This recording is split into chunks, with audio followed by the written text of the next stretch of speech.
Lux presents Hollywood.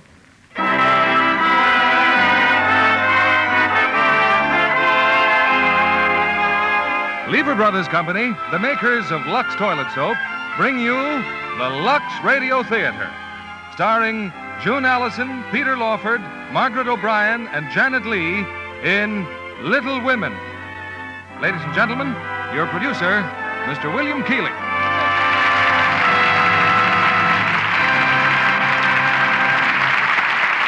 Greetings from Hollywood, ladies and gentlemen. Little Women is one of the most enjoyable stories ever written. It has all the endearing qualities that make for real drama, laughter, romance, and tears. And never has the story been presented more expertly or with greater artistry than in the recent picture from the studios of Metro-Goldwyn-Mayer. Tonight's play is based on this picture, and we have four of the original stars. First, June Allyson, whose warmth and sincerity have made her an outstanding attraction. Peter Lawford, with all his charm and talent. Margaret O'Brien in one of her most appealing roles. And lovely and gracious Janet Leigh, to complete one of the greatest casts we've ever presented. Little Women is the story of the Marr sisters and their romances. Four girls whose loves and ambitions are completely different, but who are bound together by happy family ties. A story beloved by 3 generations of Americans. You know, every day we receive letters from modern Little Women telling us that Lux Toilet Soap is the complexion care in their homes. Mothers set the example and daughters follow. A good rule where Lux complexions are concerned. The curtain rises on the home of our Little Women, starring June Allyson as the unforgettable Jo, Peter Lawford as Laurie, Margaret O'Brien as Beth, and Janet Leigh as Meg, who tells our story.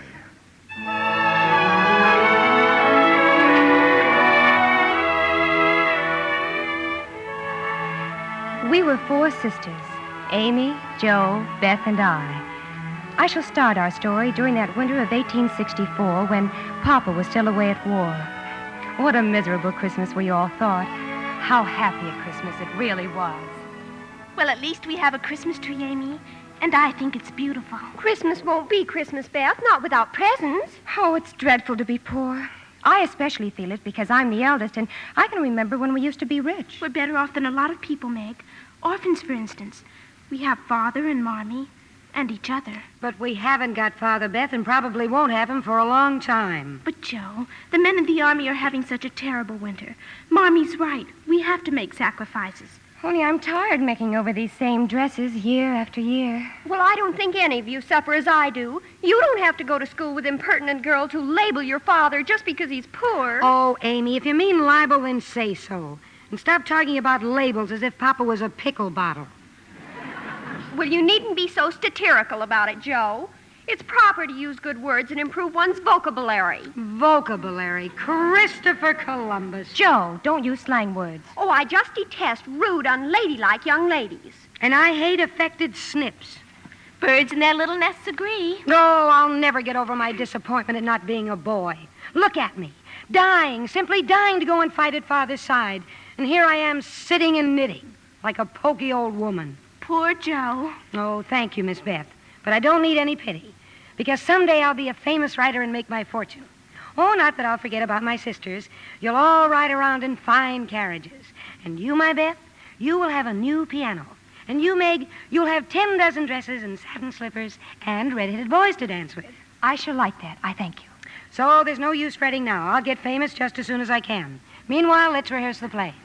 Meanwhile, it's time for tea. Come, girls, help me with the tray. Don't we ever have coffee anymore, Hannah? Coffee is scarce and dear, and it seems to me you'd be... What is it, Hannah? Someone's looking in this room. What? Keep away from the window. But, Hannah, who is it? That Lawrence boy. Where? Where is he? Next door in the Lawrence house where he belongs. Only he does not belong at their parlor window, staring into our parlor window. But what Lawrence boy? Mr. Lawrence's grandson, of course. Ha! I didn't know the old fusspot had a grandson. Well, he just came home. First, he ran away from college. Oh, that's the bravest thing I've ever heard of. And when they found him, there he was, wounded, in an army hospital. He'd lied about his age and enlisted. How perfectly splendid. I should like to do the same. Joe, what are you doing? Well, if he can look out of his window at us, I can look out of ours at him. Josephine, march. Oh, he's still there. Gee, I'm glad he's a boy. I certainly would like to know a boy for a change and have a little fun. Oh, how can you say such things? I wonder how I could get to know him. Yoo-hoo! Hello! Oh, Joe, you're disgracing us. Hello. Why, that dreadful boy. He's waving at me.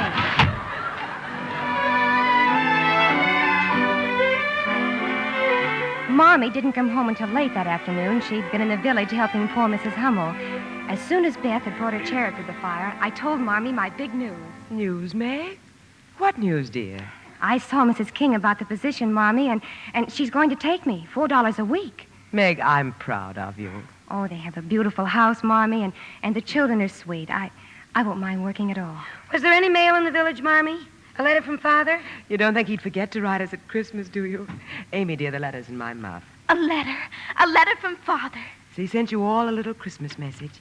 How do you do? Aunt Marge. Oh, Merry Christmas, Aunt Marge. How nice of you to come. Yes, it was nice of me to come. Here, Christmas remembrance for each of you. Meg, Thank you, Aunt Marge. Joe, Thank you, Aunt Marge. Amy, Thank you, Aunt Marge. Beth. Thank you, Aunt Marge. When I was a girl, my aunts didn't have to come to me. Oh, we plan to visit you tomorrow, Aunt Marge. One never knows if there will be a tomorrow. Well, have you heard from that foolish father of yours, waltzing away to war and leaving others to care for his family? We're very proud of Father, Aunt Marge, and there's nobody looking out for us. Joe. Hoity-toity. If your father'd listened to me, young ladies, you'd be better off today. I begged him not to invest his money with that swindler. If I told him once, I Forgive told... me, Aunt Marge, but that was years ago and has nothing to do with now. Besides, it was our money that got lost, not yours. Don't be impertinent, miss. It's a waste of time to talk. Nobody listens to me anyhow. Merry Christmas. Merry Christmas, Aunt Marge. Aunt Marge, I'll walk out to your sleigh with you. And catch a death of cold while you're about it. Aunt Marge, you still want me to work for you, don't you? Fine time to ask me. Well, I'd like to be your companion. A companion should be companionable, young woman. Yeah, I will be, I promise. I am willing to bury the hatchet. Very well, then. Come over after the holidays. And bring an apron. Fine, thank you, Addie. Merry Christmas.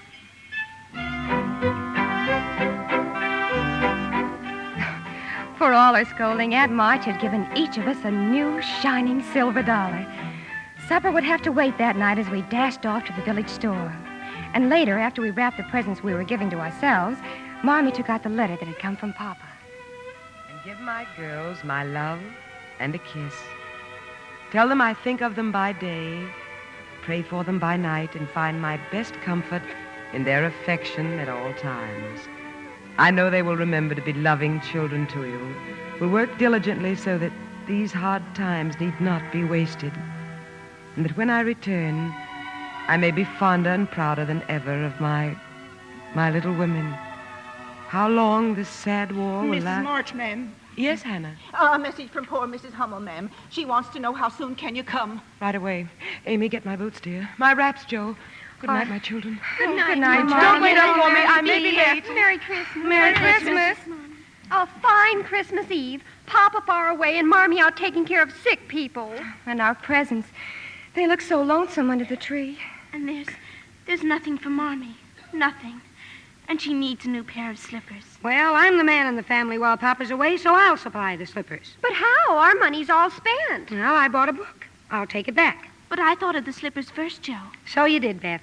Well, then, I'll buy her army shoes, the very best to be had. And I'll get her a nice pair of gloves.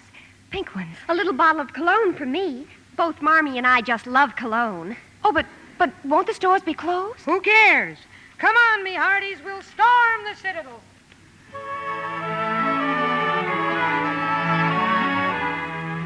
It was long past midnight when Marmee returned. We were huddled at the top of the stairs. We couldn't see her as she stopped by the Christmas tree, but we knew that she had found our presents. But why is she crying? I can hear Marmee and she's crying. Doesn't she like our presents? Come on now, back to bed before she sees us. But why is she crying, Meg? Because she loves us, little Beth. And love and tears live very close together. Come on now, Squeeze.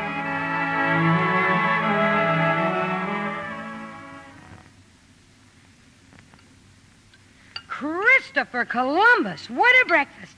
Look, kidney pie and sausage. Popovers and coffee.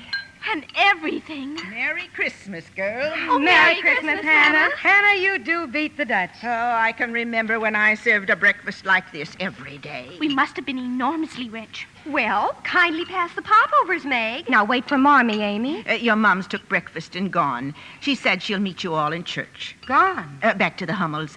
The baby finally come early this morning. Another baby. One after another. 6 children, half frozen, huddled in one bed, she said. Your mom took her breakfast to them. I'm not hungry either. Oh, Beth. I'm not hungry. But people are starving everywhere every day. Well, if you're going to let that worry you, you'll never eat at all. I try not to think about it. Those people are far away, Megan. We don't know them. But the Hummels are near, and we do know them. You're not thinking of giving our breakfast to the Hummels. Yes, we are, aren't we, Joe? Oh, no, you couldn't think of a thing like that. No. Poor, hungry Amy.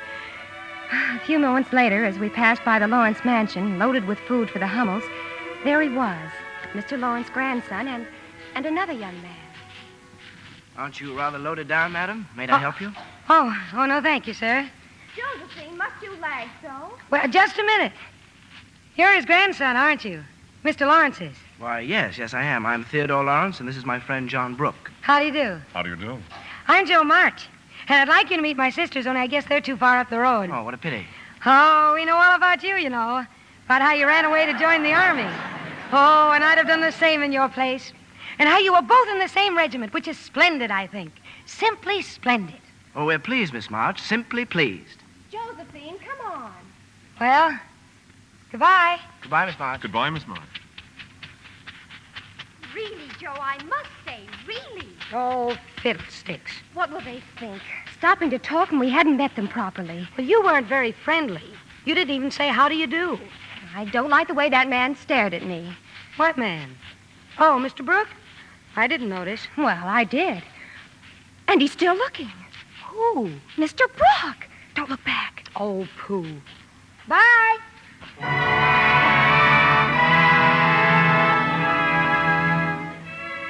That was a big morning in our lives, surrendering our breakfast to the Hummel children and meeting young Mr. Lawrence and Mr. Brooke. The next afternoon, Joe was out on the walk shoveling snow.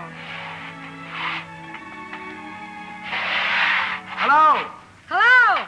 Hustle yourself out here and help me. I can't. I have the quinsy. Oh, what a shame. Oh, it isn't contagious. I can have visitors, but I don't know anyone, though. Well, you know me. Well, would you care to come over and keep me company?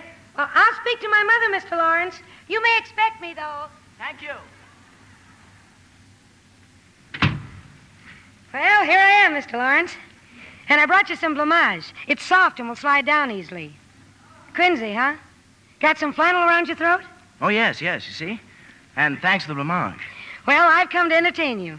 I'll read aloud and you can listen. I do love to read aloud. Well, I'd rather just talk, if you don't mind. Won't you sit by the fire? Oh, thank you. I love to talk, too. I always... Christopher Columbus! What's the matter? Well, this room. What richness. Oh, I call this splendor. That's what I call it, splendor. Mr. Theodore Lawrence, you should be the happiest creature alive. Well, it's just a room to me, and it certainly doesn't make me happy. Some tea, Miss March? How many lumps? 1, please. 3.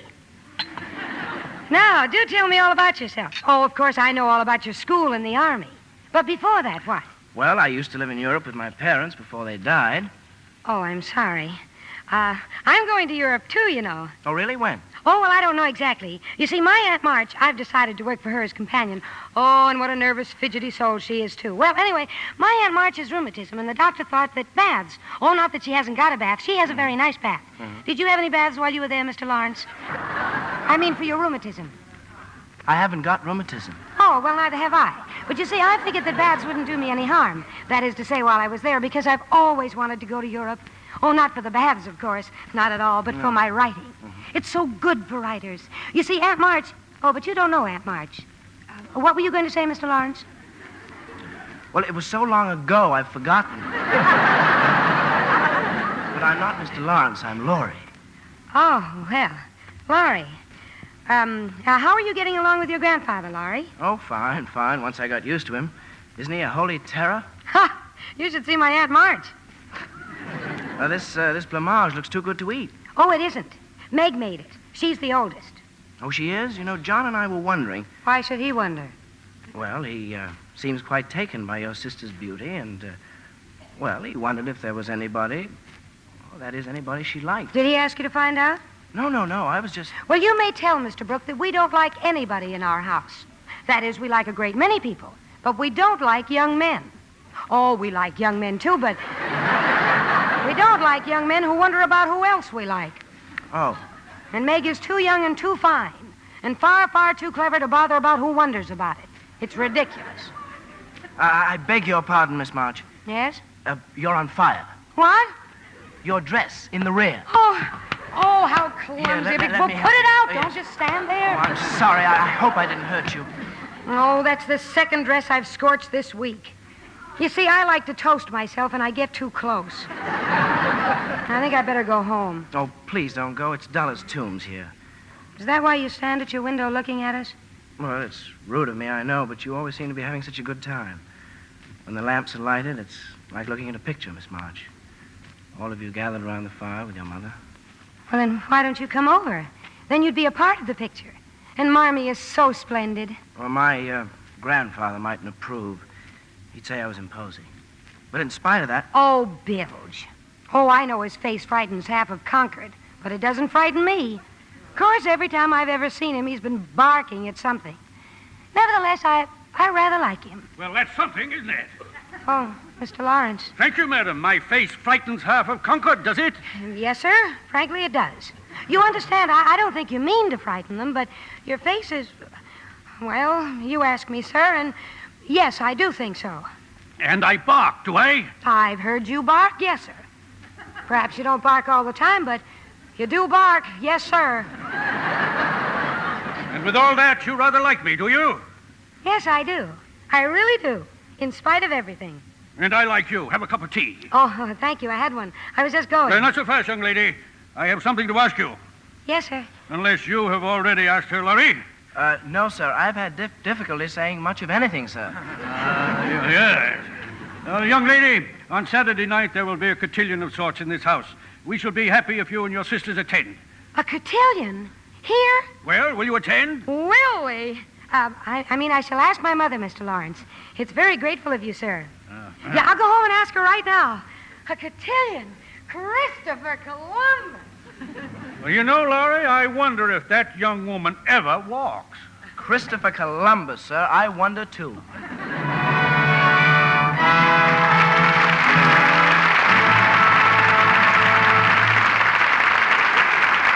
In a few moments, we'll bring you Act Two of Little Women.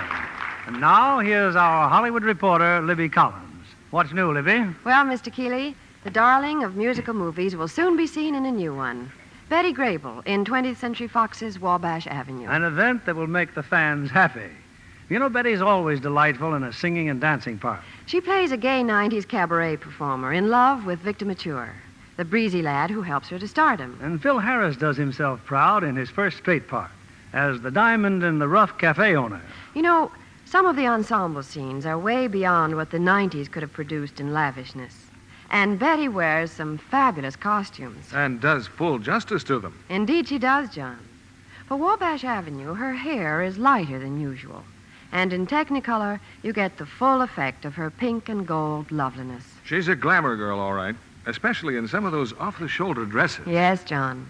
You know, Betty Grable has been a Lux girl for years. For all over Lux loveliness, Betty Grable recommends the new bath-size cake. Says it gives her skin fresh, new beauty. Leaves her arms and shoulders looking so soft and smooth. The new bath-size Lux toilet soap is really luxurious. Screen stars like its rich, creamy lather. And the delicate fragrance it leaves on the skin. A flower-like fragrance that lasts. Women everywhere are delighted with this satin-smooth bath cake. Your store is featuring Lux toilet soap now. Be sure to put both the bath and the complexion size on your shopping list. Let everyone in the family enjoy this generous, longer-lasting bath cake. See for yourself why 9 out of 10 screen stars use Lux toilet soap. Now, our producer, Mr. William Keighley. Act 2 of Little Women, starring June Allyson as Jo, Peter Lawford as Laurie, Margaret O'Brien as Beth, and Janet Leigh as Meg.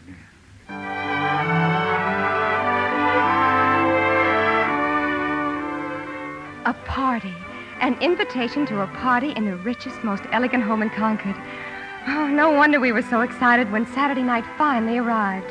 Yet, to be completely honest, only Amy and I really wanted to go. You look just lovely, Meg, dear. Thank just you, Mommy. lovely. Now, where's Amy? Oh, she's painting Joe's dress, Mommy. She's what? Joe's done it again. Stood too close to the fire. Her best dress, too. Oh, no. Beth and I patched it for her, and now Amy's painting the patch to sort of blend it in. Watercolors. Oh, that's splendid, Amy. Splendid. It's right as rain now. But it still shows, Joe. I don't know what you're going to do. Well, it's very simple. I shall spend the evening sitting in chairs with Beth. Do I really have to go? Do I, Mommy? There'll be all those people. But it would hurt their feelings if you stayed at home. And besides, little Beth, you must learn not to be afraid of people. Well, you at least look most attractive, Beth. But look at me. My shoes are too tight. I have 19 hairpins sticking in my head and a patch on my back, and I feel dreadful. Joe, don't you have your white gloves? Oh, all right. Ooh, how I hate to be elegant. Well, good night, Marmee. Good night, my dear. Good night, Marmee. Now, don't eat too much, Amy, and wait until you're asked. Marmee, you'd think I were a child. Just tell Joe not to stride about and swear. She'll disgrace us. I shall be prim as a dish. Come on, my dears. Let's be elegant or die.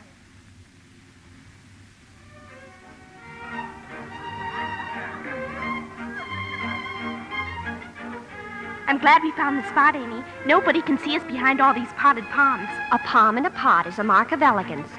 Can you see Meg? Oh, yes. She's still dancing with Laurie's friend. Mr. Brooke, You know, my dear Beth, I do believe our Meg is stricken. I think so, too. Dancing makes anybody dizzy. Oh, I don't mean that. Amy, just look. Just look at that piano over there. Oh, isn't it perfectly absolute? Why, it's bigger than our kitchen. Who's that? Who's that behind the pot? Oh, don't let him see me, Amy. Why aren't you dancing, Miss Amy? Mother thinks I'm too young, Mr. Lawrence. Besides, I'd rather mingle with my little sister than mingle with the crowd. She has an infirmity, Mr. Lawrence. Oh? She's shy. Oh, I see. But if it weren't for that, she'd be simply fastidious. She's a real artist, you know. Plays the piano beautifully. Well, she should come over here and play sometime. Oh, she'd never do that. She doesn't play for people, just herself. But I wasn't going to listen to her. It's just that piano is going to ruin for want of use. But if no one cares to come, never mind. Someone cares very much. Oh, I didn't realize you heard what I was saying. I heard, sir.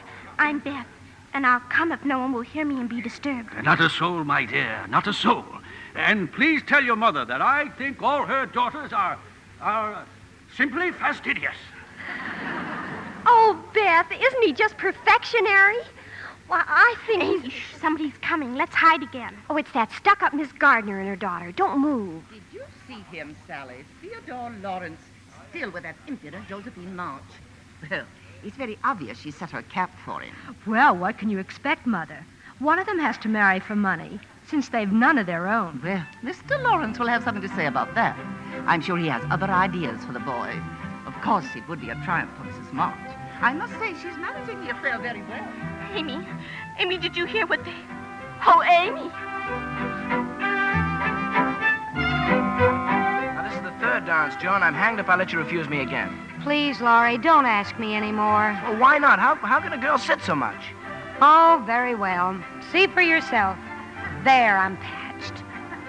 Oh, so you did it again, huh? Too close to the fire.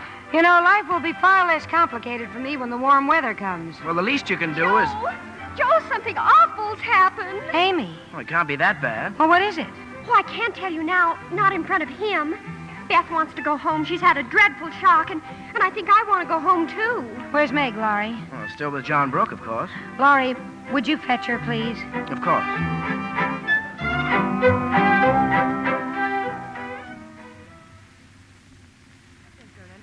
Joe coming home from the party so early. Well, I'm glad you all had a nice time. Oh, yes, Marmee. It was splendid. Simply splendid. Mommy, you don't have any plans for us, do you? Plans? Well, you know, like wanting us to marry rich men or something. Well, yes, Joe. I have a great many plans. I want you all to be beautiful, accomplished, and good. Of course, I'd like to see you marry rich men, if you love them. But I'd rather see you as the happy wives of poor men, or even respectable old maids than queens on thrones without peace or self-respect. Oh, I'm never going to get married. Never. Aren't you, my Joe? Now go to bed, sweetheart. Go to bed.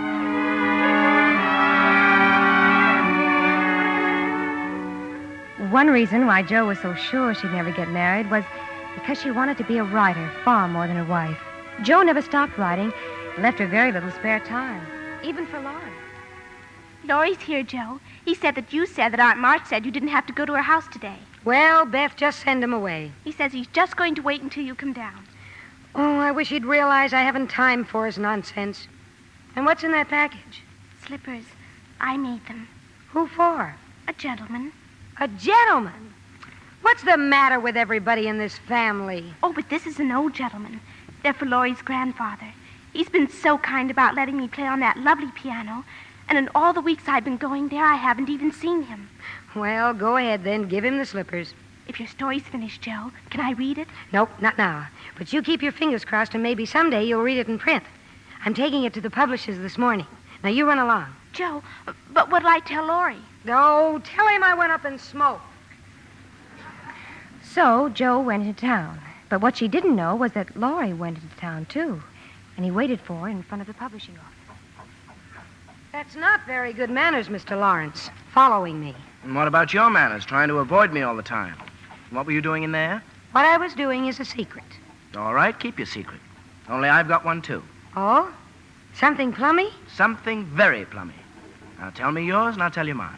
All right. Here. A bank draft? Well, read it. Pay to Josephine Marsh the sum of $1. For what? I'll turn it over. In full payment for her story entitled The Phantom Hand. Well? $1?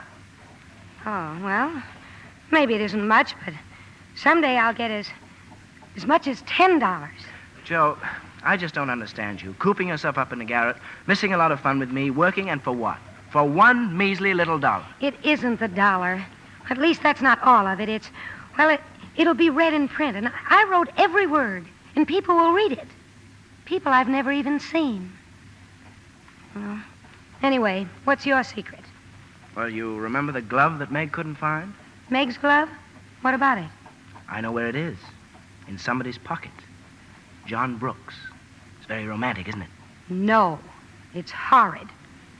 You don't like it? Of all the sickly, sentimental rubbish. I'm disgusted. And I'm certainly glad Meg doesn't know. She'd be furious. Well, I'm not so sure. I believe she's very fond of John. She's perfectly happy with the way things are. And you'd better tell Mr. Brooke to keep away from us, or I'll let him know just what I think of him, trying to break up my family. Oh, just wait till someone falls in love with you, Joe. You'll feel differently then. A soft summer day with the sun setting through the trees and your lover's arms around you. I'd like to see anyone try it. Would you? And what would you do? I'd give him a good shove, just like this. Joe! Joe, wait! What are you mad at me for?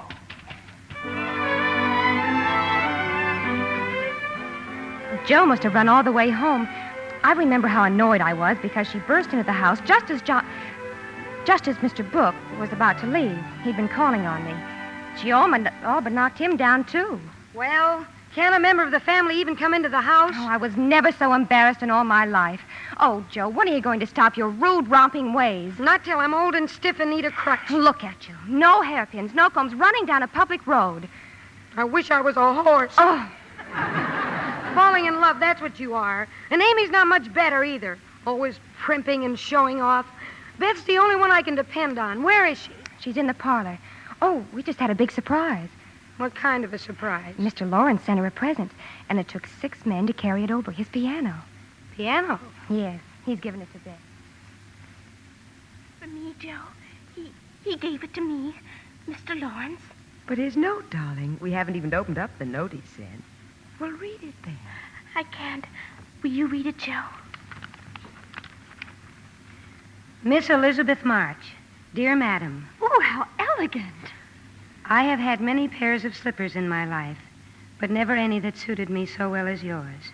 I like to pay my debts, so I know you will allow the old gentleman to send you something which once belonged to the little granddaughter he lost. Oh.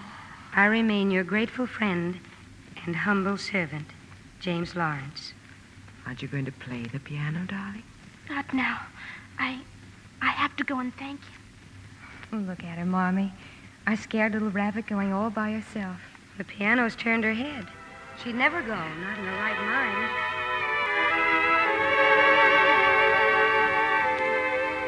mind. A young lady to see you, Mr. Lawrence. Miss Beth March, the pianist. Well, show her in. Show her in. Good afternoon. Well, can't you come any closer? Yes, sir. Now look at your chin. It's all quivering. But why? I came to thank you, sir. I came to thank you. Little girl. Little girl.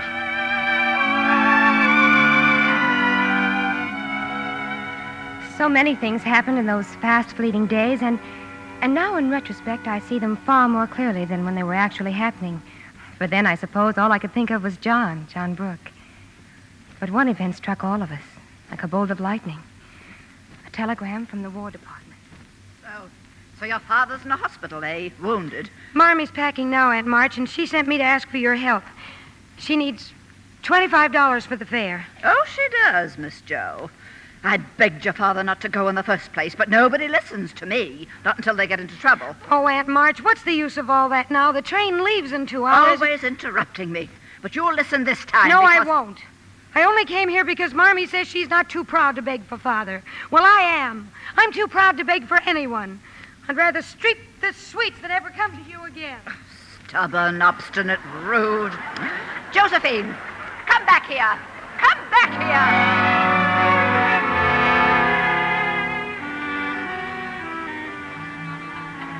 So you had another argument with Aunt March? Yes, Marmy. Well, that's funny. She didn't say anything about it when she was here just now. Aunt March was here? Why, yes, dear. She brought me the money. Oh, no. And where have you been? Loy's been looking all over for you, Joe. Oh, I lost my temper, so I decided to get some money on my own. Here, Marmy. But where did you get it? How?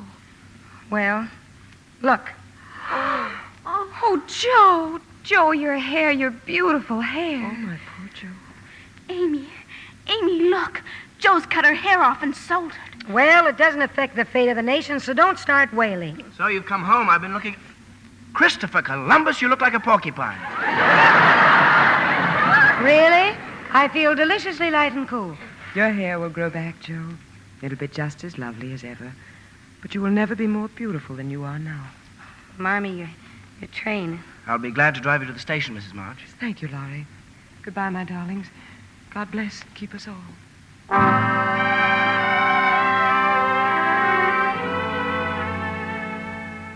Never was our house as empty as now. Father wounded in a hospital. How badly we didn't even know, and now Marmy had left us too. And then came the worst disaster of all. Come on in, Beth. Lunch is all ready. How are the Hummels, dear? Did you help them like Marmy said? Don't come near me. Beth, what is it? The baby. The Hummels baby. The baby's dead, Joe. The baby's dead. Oh, no. I tried to warm her feet, but she was so cold and lay so still. Then I knew she was dead. The doctor gave it. He said it was scarlet fever. Oh, Beth. Look at her. Look at her face. No, keep away from me. I feel funny. I'll put her to bed. Joe, run for Dr. Barnes.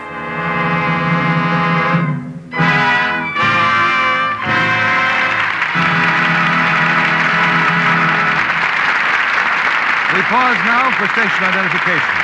This is CBS, the Columbia Broadcasting System.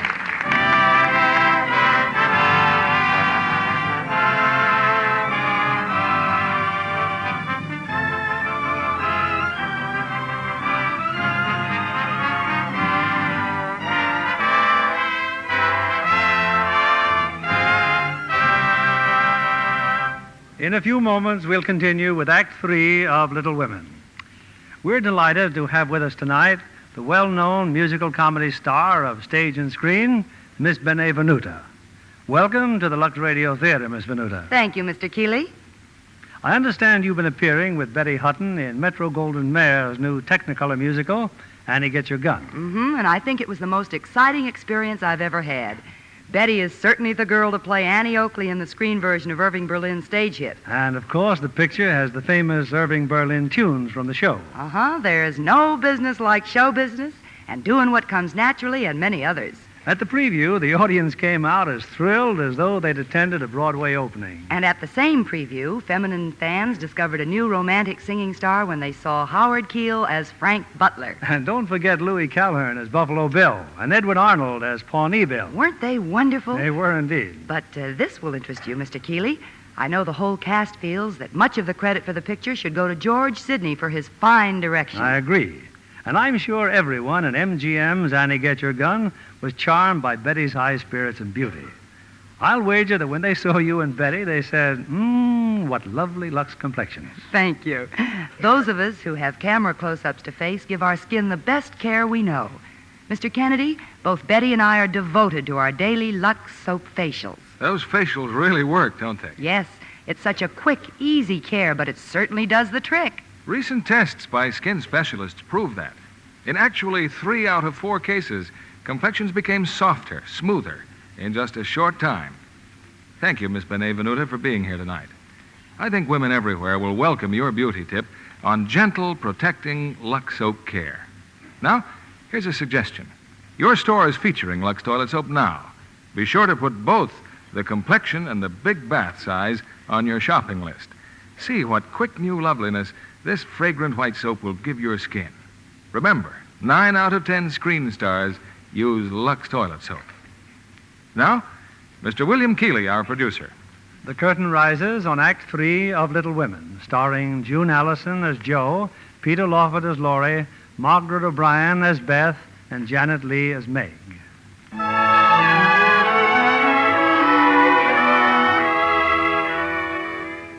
Those were the darkest days of our lives. But our prayers were answered, and our little sister Beth was spared. Mommy was home by now, and then the glorious day when Papa came back to us, too. Thin and worn and weak, but home again. Well, Meg, I guess the March family is all together once again. Oh, I call that splendid. I do, really. If only you didn't... If I didn't what? Meg, are you expecting that man to call? Man? Well, if you mean John Brooke, Joe. Well, I hope you don't think you're in love with him, because I can tell you that you're not. I'm not? Nope. You see, Meg, I'm a writer, and so I know.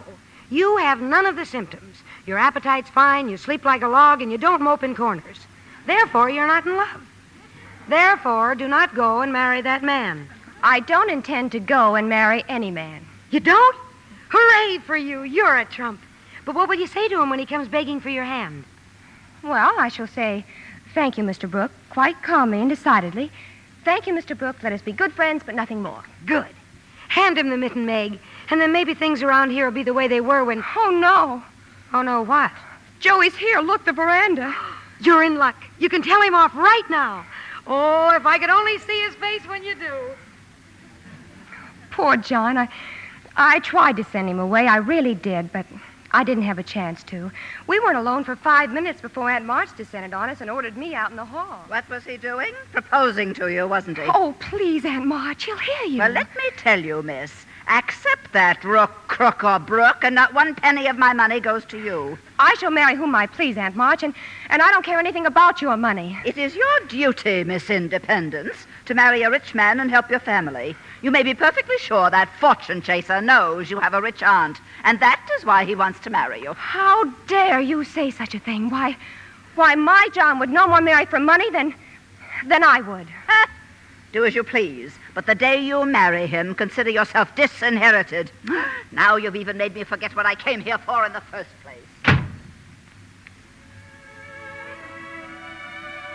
Meg, I couldn't help it over here. Oh, John. Thank you for defending me, Meg. For proving that you do care. I didn't know how much until she said those dreadful things. Meg, my dearest Meg.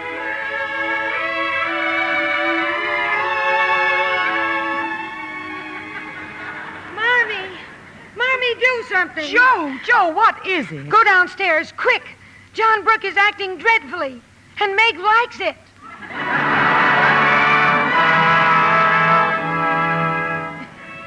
John and I were married 3 months later. There was a reception afterwards at the Lawrence home, and I saw Joe steal away from the crowd, and then Laurie going after her. I was so sure then that another wedding would not be far distant. Oh, don't feel too badly, Joe. She's still your sister, and there isn't a finer man in the world than John Brooke. She married him after all of her promises. Well, you've still got me, Joe. I'm not good for much, I know, but I'll stand by you all the days of my life. You don't know what a comfort you are to me, Laurie. Joe, will you listen to what I want to tell you? No, Laurie. Don't say it. Oh, but I will, and you must hear me. It's no use, Joe. Please. I've loved you ever since I've known you. I couldn't help it. I've tried to show you, but you wouldn't let me. And now I'm going to make you give me an answer. Oh, I never wanted you to care for me so. I've tried to keep you from it when I could. And I only loved you more for it.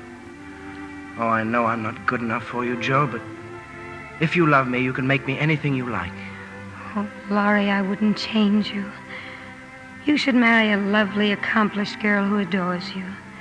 Someone who would give you the sort of life you really want. I wouldn't.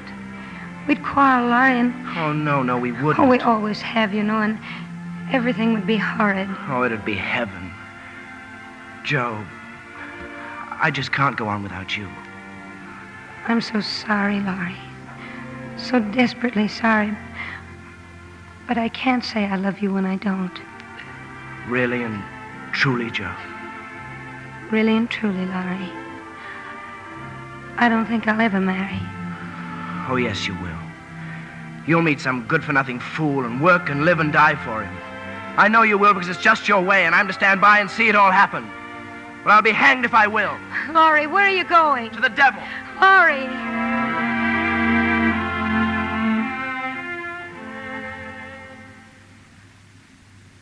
The months went by, and Laurie and Joe scarcely saw each other. And then, throughout March, Joe heard of a position in New York. A good family in need of a governess. Oh, I've always wanted to go to New York, Marmee. Why, they have the finest libraries and theaters there. And in my spare time, I can write. Let me talk it over with Father, my darling. I've already asked him. He says it's up to you. It might be good for you, Joe. Oh, it would. And I won't stay forever. A year, maybe. And when I come back, why, everything will be just the same as it used to be. I have no little ones anymore, Joe. You have Beth, Marmee, and Amy? Yes, Joe. Yes, of course.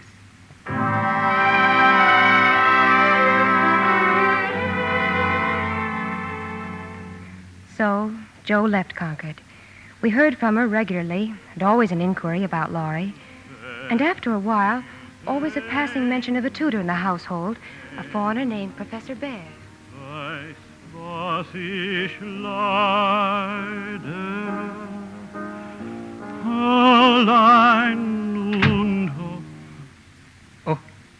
Oh, Miss March. Oh, please don't stop, Professor Bear. It's so beautiful. Thank you very much. What is that song? I've heard you play it before. It's called Nur wer die Sehnsucht kennt. Do you understand German, Miss March? No, I don't. The words are by a famous writer, Goethe. I will try to say them for you in English. Let's see now. Only who knows what longing is can know what I suffer. Alone and parted, far from joy and gladness, my senses fail. A burning fire devours me. Oh, if only I could write something like that. Something that would set other hearts on fire. You truly like to write, do you not? Oh, it's my life, Professor Bear.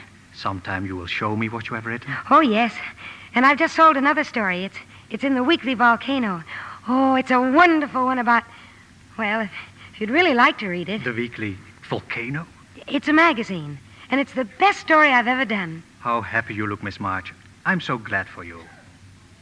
I am happy. Then you have not missed your home so much lately? Or your old friends? No, I haven't. And you are most responsible for that. Thank you, my little friend. Oh, showing me this wonderful, exciting city, the museums, the theaters. I will tell you something, Miss March. There is no greater pleasure than to hear or see something beautiful with someone who... Excuse me, Miss March. Yes, Paul? You have visitors, miss. Your aunt and your sister. Yes, Amy and Aunt March were in New York, but not for long. Aunt March was taking Amy abroad to Europe. Of course, I know I promised to take you to Europe, Joe. But then Amy and I get along famously. And I never did get along with you, now did I? Oh, it's all right, Aunt March. Oh, and Amy, dear, I'm so happy for you. Now, tell me, how's the family? Oh, they're all fine, Joe. Except Beth. She hasn't been well since she was so sick that time. Beth. Oh, but she must get well. She must. And you do know that Meg is expecting. Dreadful, isn't it? Oh, no, Addie, it's wonderful. And, how's Laurie? Laurie? Well, didn't you see him when he was here? Here? In New York? Mm-hmm, 2 weeks ago. He and Mr. Lawrence were on their way to England. And he didn't come to see me? Oh, can you blame him after the way you trotted off? He didn't even try to see me.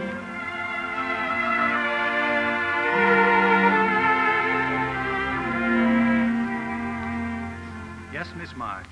I have read every one. All your stories. Thank you for lending them to me. Well, Professor Bear? I must be honest, little friend. I was disappointed. Oh. Why do you write such artificial characters? Such contrived plots? Villains, murderers, fainting women. Do you not know that... Miss March, I have hurt you. Oh, I'm so sorry. Oh, don't pay any attention to me. It's just that everything happens at once. Everything? Well, my little sister is ill, and my trip to Europe will never be, and Laurie. Laurie? Oh, yes, your friend. He was in New York. He didn't even try to see me. What a fool he must be. And I chose this moment to criticize your writing. Oh, no. No, I always knew my stories weren't very good, but you see, they help at home to pay the bills. Yes. Yes, that is what I thought. And I said to myself, maybe I have no right to speak to her, for she does have talent. Have I really? Great talent, little friend. And I say to you, sweep first the mud in the street before you are false to that talent. Say to yourself, I will never write a single line which I have not first felt in my own heart. Say to yourself, while I'm young, I will write the simple, beautiful things I know and understand. Will you do that, Josephine? I'll try. I have a rich friend. He's a publisher. When you are ready for it, I will see that he reads what you write. Thank you, only I'm going back to Concord. I'm going home. Going? Home? It's where I belong. Then I will not see you again? Yes. Go back to your home and write your stories. And maybe someday I will see you there, in your home.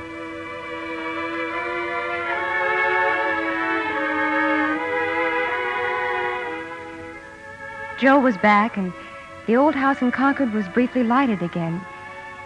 But there was a great darkness impending. Oh, Beth. Our little Beth. Don't cry, Joe. I don't want you to cry for me. I'm not crying for you, darling. I'm just lonesome for Amy and Meg and our old happy times. I'll be all right. It's no use, Joe. I know what the doctor must have said. Please don't tell Mommy or Father, but I know. Joe, you mustn't be afraid. Doesn't it sound funny, me saying that to you, when you've always said it to me? You've always reminded me of a seagull, Joe.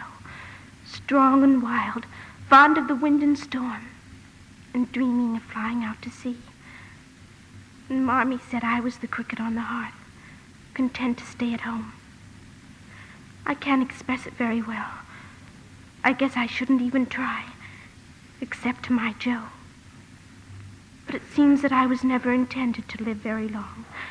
I never planned what I would do when I grew up, like the rest of you did, because I could never bear the thought of leaving home. But I'm not afraid anymore, Joe. I've learned that I won't lose you, that nothing can really part us, though it seems to. And that will always be a family, even though one of us is gone. But, Joe, I think I will be homesick for you, even in heaven.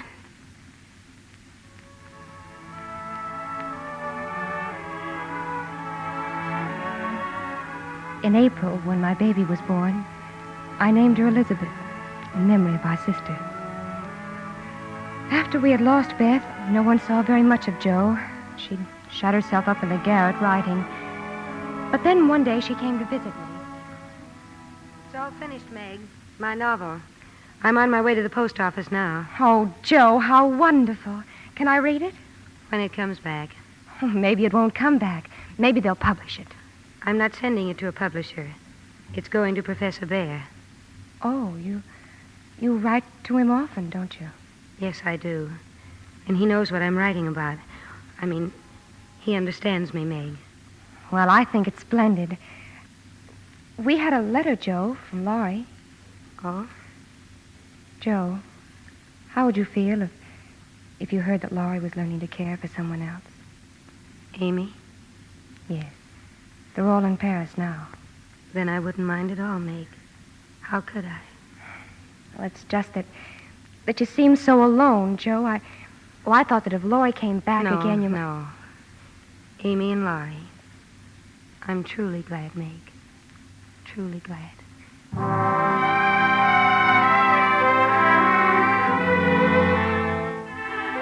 In June, Amy and Laurie were back in Concord as husband and wife.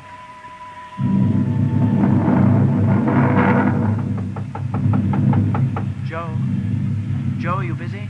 May I come in? Laurie! Oh, Laurie, when did you get back?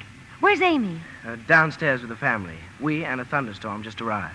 Oh, I can't wait to see her. Joe, dear, I want to say one thing. Then we'll put it by forever. You don't need to say it, Laurie. It was always meant to be this way. You tried so hard to make me understand. You were so impatient and stubborn. Well, now that everything came about the way you wanted it, it'll be like old times again. No, Laurie. The old days can never come back. We can still love each other and help each other all the rest of our lives. Dear Joe, for the rest of our lives. Now let's go down. I want to kiss the bride.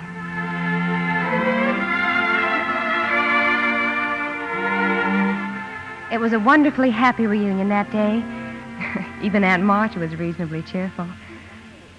Only if Beth... During the party, Laurie heard someone at the front door. I beg your pardon. Is Miss March in? Miss Josephine March? Why, yes. Won't you come in? Oh, but there are guests? Well, yes, but... I will go. If you will just give her this, please. Oh, yes, of course. Thank you.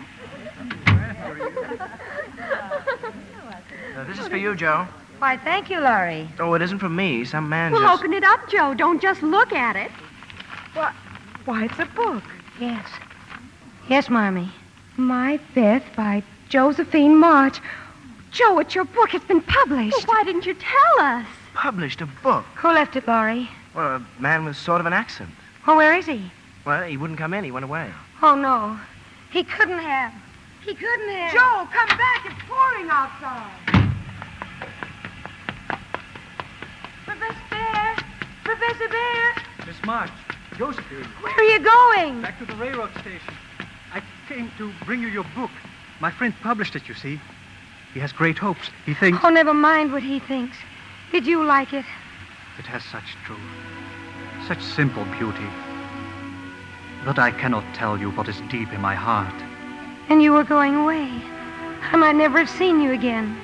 Oh, please come back. I couldn't intrude. You have guests. Oh, no, it's just my family. My sister's come home. Amy. She's married to that man I told you about. Laurie? Yes. Oh. And it's the first time we've all been together in such a long time. You will come back? Oh, please. Please, Joe. Just one moment before... Yes. I have a wish to ask something. Would you... I have not the courage to think that, but if I could hope that... I know I shouldn't have asked. I have nothing to give you but my heart, which is full, and these hands which are empty, and take my hands in yours. Joe. Joe, my darling. Oh, and let me keep them there forever.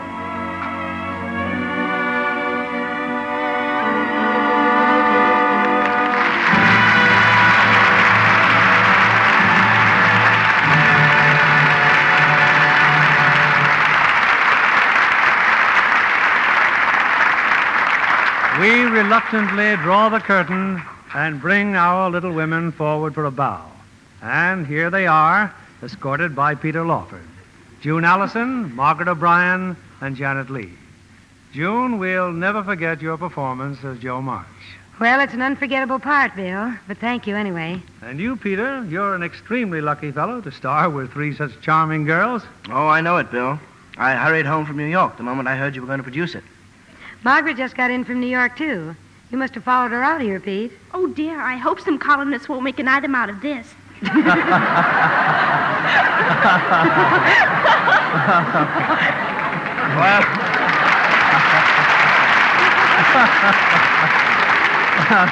Well, little women, you are a very attractive item. Incidentally, June, did you know that Bill Keighley once played in Little Women on the stage? No, I didn't. When was that, Bill? Well, let's just say it was some years ago, June. I guess Little Women will go on forever growing up. That's what you seem to have done, Margaret. Yes, Margaret practically grew up on this stage, and she's always been one of our most enthusiastic Lux girls. Well, aren't we all? Lux soap is my favorite complexion care. You're wise to start early, Margaret. I always use Lux soap, too. June, I know you've been starring in a picture at MGM called The Reformer and the Redhead. I can guess who the Redhead is, but who's the Reformer? Oh, it's a new actor named Powell. Dick Powell. It's a little different role for him, and one I hope he won't try around the house. I'm quite happy with the way things are. What's your play going to be next week, Mr. Keighley? It's the 20th Century Fox comedy hit, Father Was a Fullback.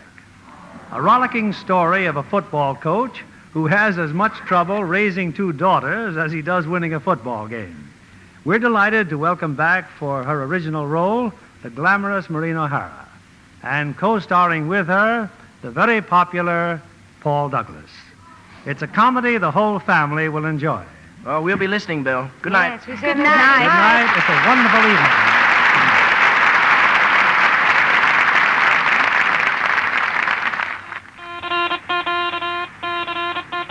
Here's a fashion flash from Hollywood. Dark seams or contrasting clocks on blonde stockings are the most exciting stocking news since nylons came back. June Allyson likes them with sheer chiffon dresses for a fragile, delicate look.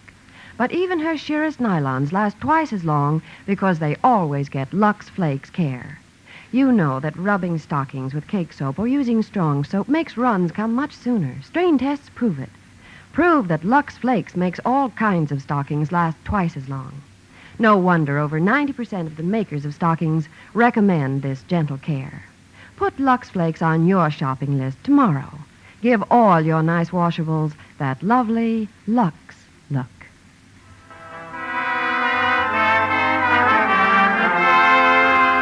Lever Brothers Company, the makers of Lux Toilet Soap, join me in inviting you to be with us again next Monday evening when the Lux Radio Theater presents Paul Douglas and Noreen O'Hara in Father Was a Fullback with Betty Lynn.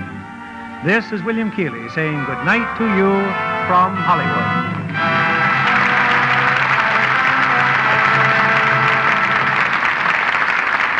June Allyson, Peter Lawford, and Janet Leigh appeared by arrangement with Metro-Goldwyn-Mayer, producers of Nancy Goes to Rio, starring Ann Sothern and Jane Powell.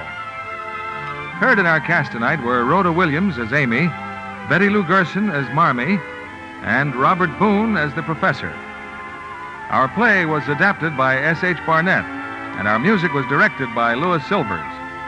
This is your announcer, John Milton Kennedy, reminding you to join us again next Monday night to hear Father Was a Fullback, starring Noreen O'Hara and Paul Douglas with Betty Lynn. Stay tuned for My Friend Irma, which follows over these same stations.